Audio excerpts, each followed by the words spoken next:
Welcome to మా sport and game channel. ఈరోజు మనం DC versus MI match number 29 IPL 2025 యొక్క రివ్యూ అండ్ అనాలిసిస్ చూద్దాం. ముంబై 12 రన్ల తేడాతో డీసీపై ఘన విజయం సాధించింది. ఇది ఒక థ్రిల్లర్ సినిమాను తలపించింది. ఎందుకంటే లాస్ట్ స్లాగ్ ఓవర్స్ వరకు విజయం డీసీ వైపే ఉండింది. తర్వాత ఉన్నట్టుండి ఎంఐ వైపు మళ్ళింది. సొంత గ్రౌండ్లోనే డీసీ తడబడింది. ఫస్ట్ ఓటమి నమోదు చేసుకుంది. డీసీ ఇంపాక్ట్ ప్లేయర్ అయిన కరుణ్ నాయర్ అద్భుతమైన నాకాడి 40 బాళ్లలో 89 రన్స్, 222 స్ట్రైక్ రేటుతో అద్భుత ఫామ్ కనపరిచాడు.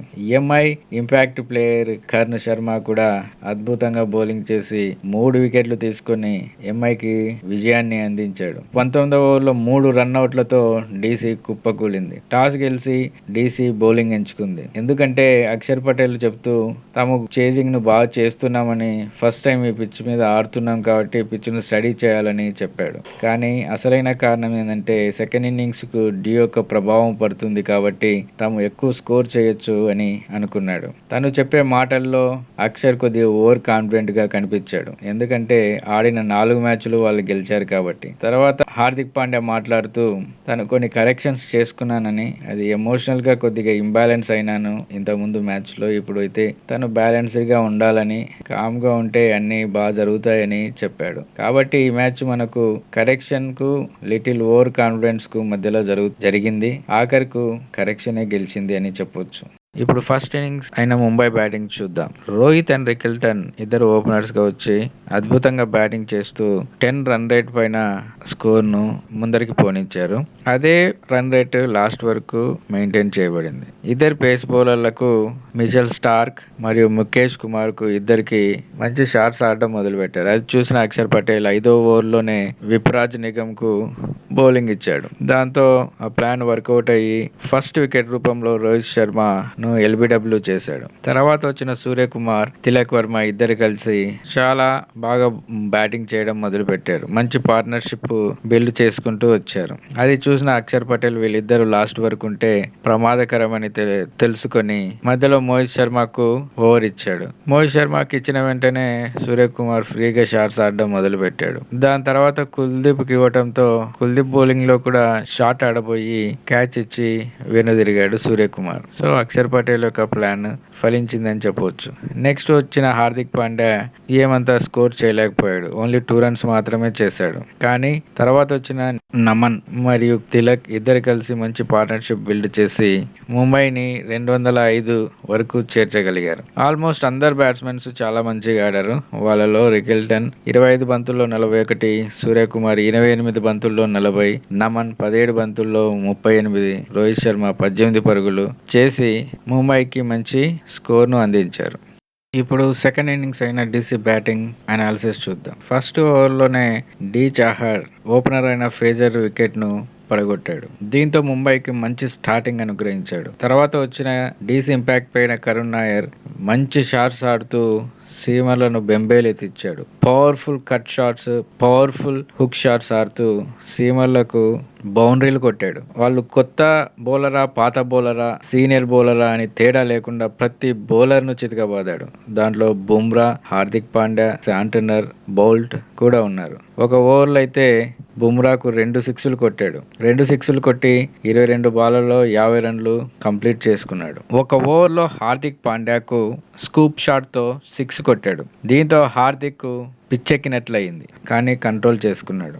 డీసీ ఒకందుకు ఇలా బ్యాటింగ్ ఆడడానికి కారణం డ్యూ కూడా ఒక ఇంపార్టెంట్ రోల్ ప్లే చేసిందని చెప్పుకోవచ్చు. ఎందుకంటే డ్యూ ఉండడం కారణంగా పిచ్ కొద్దిగా హార్డ్ అయిపోయి బాల్ సాఫ్ట్ అయిపోయి వెట్ అయిపోతుంది. సో బౌలర్లకు గ్రిప్ సరిగా దొరకదు. కాబట్టి బ్యాట్స్మెన్ ఈజీగా ఆడగలిగే ఛాన్స్ ఉన్నాయి. తర్వాత ముంబై ఇంపాక్ట్ బౌలర్ అయిన కర్ణ్ శర్మ ఒక్కసారిగా మ్యాచ్ ను మలుపు తిప్పాడని చెప్పొచ్చు. ఎందుకంటే వచ్చిన ఫస్ట్ బాల్ లోనే పోరెల్ ను క్యాచ్ ఇచ్చేటట్లుగా బౌలింగ్ చేశాడు. కానీ అది డ్రాప్ చేశారు.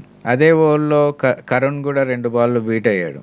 తర్వాత పోరెల్ వికెట్ ని కర్ణే 10వ ఓవర్లో తీసుకోగలిగాడు. ఒక ఓవర్ తర్వాత కర్ణ్ కూడా శాంట్నర్ బౌలింగ్ లో క్లీన్ బౌల్డ్ అయ్యాడు. డిఫెన్స్ ఆడబోయి బాడీని కొద్దిగా ఓపెన్ చేసి ఆడాలనుకున్నాడు.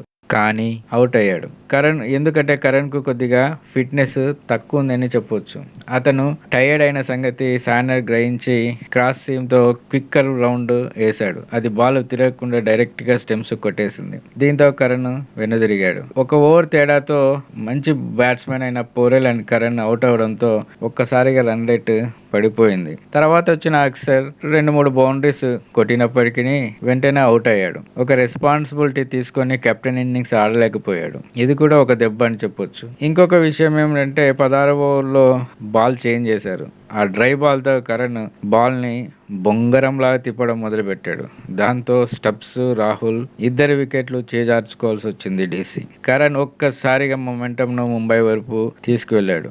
తర్వాత వచ్చిన విప్రాజ్ కొద్దిగా హిట్టింగ్ చేస్తూ డీసీ వైపు మ్యాచ్ను మళ్లించాడు. ఇద్దరు విప్రాజ్ మరియు అశుతోష్ ఇద్దరు కలిసి మ్యాచ్ను మరి గెలిపిస్తారా అని అందరు అనుకున్నారు. ఎందుకంటే వైజాగ్లో ఎల్ఎస్జీ పైన వీళ్ళిద్దరే గెలిపించారు. కానీ విప్రాజ్ శాంట్నర్ వేసిన ఒక ఓవర్లో ఒక 6 ఒక 4 కొట్టి మరీ ఒక భారీ షాట్ కొట్టాలని ముందరికి వచ్చి స్టంప్ అవుట్ అయ్యాడు. ఇది ఒక అనాలోచితంగా చేసిన ఒక తప్పు అని చెప్పాలి. దీంతో డీసీ యొక్క విజయము కొద్దిగా దూరం జరిగింది.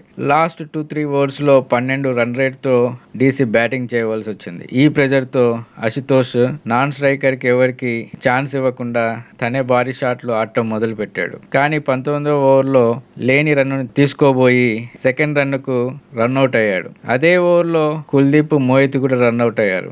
దీంతో డీసీ ఒక్కసారిగా కుప్పకూలిపోయింది. 193 పరుగులకే ఆల్అౌట్ అయిపోయింది. ముంబై గెలవటానికి కారణం హార్దిక్ పాండ్యా కొద్ది కామ్ టెంపర్ లో కనిపించాడు. ఎందుకంటే ఇంతకుముందు మ్యాచ్ లో కూడా తన దగ్గరికి వచ్చిన విజయాన్ని హార్దిక్ పాండ్యా టెంపర్ మిస్ అయ్యి ఎమోషనల్ గా ఇంబ్యాలెన్స్ అయిపోయి ట్రిగ్గర్ అయిపోయి మ్యాచ్లు ఓడిపోవడం జరిగింది. తప్పు నిర్ణయాలు తీసుకోవడం జరిగింది. కానీ ఈ మ్యాచ్ లో కామ్ గా ఉండి మంచి నిర్ణయాలు తీసుకోగలిగాడు. కాబట్టి విజయం సొంతమైంది. అదే డీసీ టీం మాత్రం 4 విజయాలు చూసింది కాబట్టి కొద్దిగా ఓవర్ కాన్ఫిడెంట్గా కనిపించి బ్యాట్స్మెన్ కూడా కొద్దిగా కేర్లెస్గా దూకుడుగా ఆడారు. సో ఇప్పుడు ఈ అపజయంతో డీసీకి కప్పిన విజయ పొరలు తొలగిపోయాయని నేను అనుకుంటూ ఉన్నాను. See you friends in the next video. Thank you.